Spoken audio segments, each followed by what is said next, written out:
Hi, I'm Sue Elliott. And I'm Ed Holland. Welcome to this week's edition of the Olympia Insider, where the focus today is on employment and people having jobs. You know, having a job is really, really important to everyone.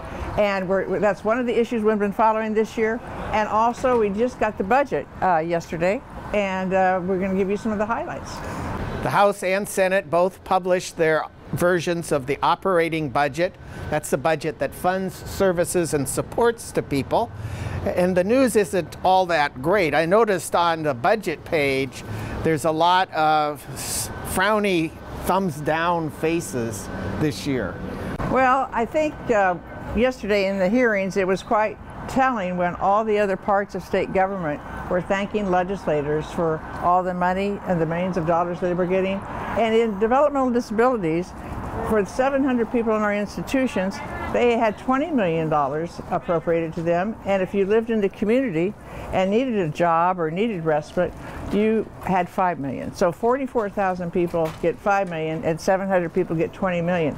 And there's something wrong with that picture. Yeah, it really seems out of balance, where most people live in our communities across the state get very little, and the 700 people that live in our state institutions get a lot. You know, it kind of reminds me of, you know, you have an old car and you're really comfortable with the car and you really want to keep it running, and you start pumping money into the old car and you pump money into it just to keep it going. Sooner or later, maybe the state needs to decide that we need a new vehicle to support the 700 people that are at the RHC. Well, you know, what's so frustrating is that there's 700 people a month being determined eligible for DD services. So those people go on the waiting list with the other 12,500.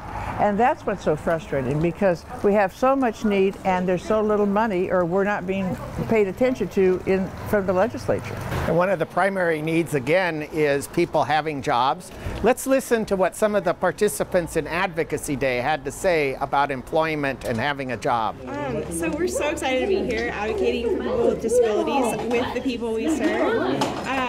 Employment is so important, and community employment is so important for the people we serve. It's just so exciting to be able to represent them and have them advocate alongside of us. I like to go to work and make money. I like making money.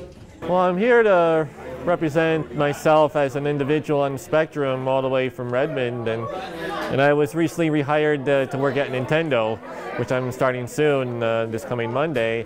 And the reason why I'm here is just to let the legislative know that a lot of us are still unemployed, and we need to find a way to let them know that we're serious and we want to get work.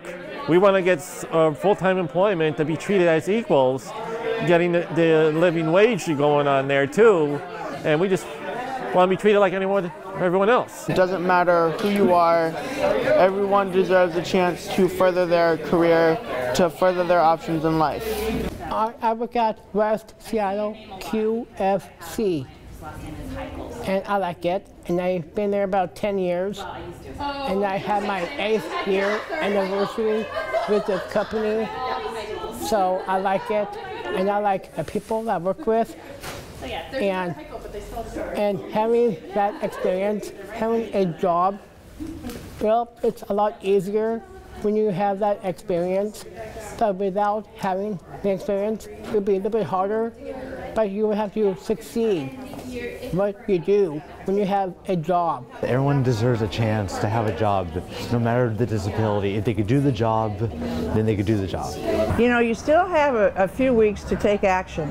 And if you want to have more services in the community, more jobs, more respite, more any support that you need to let your legislator know this week. It's imperative that we let them know now. So send your emails, make that phone call, or come down and visit your legislator and get your voice into the mix.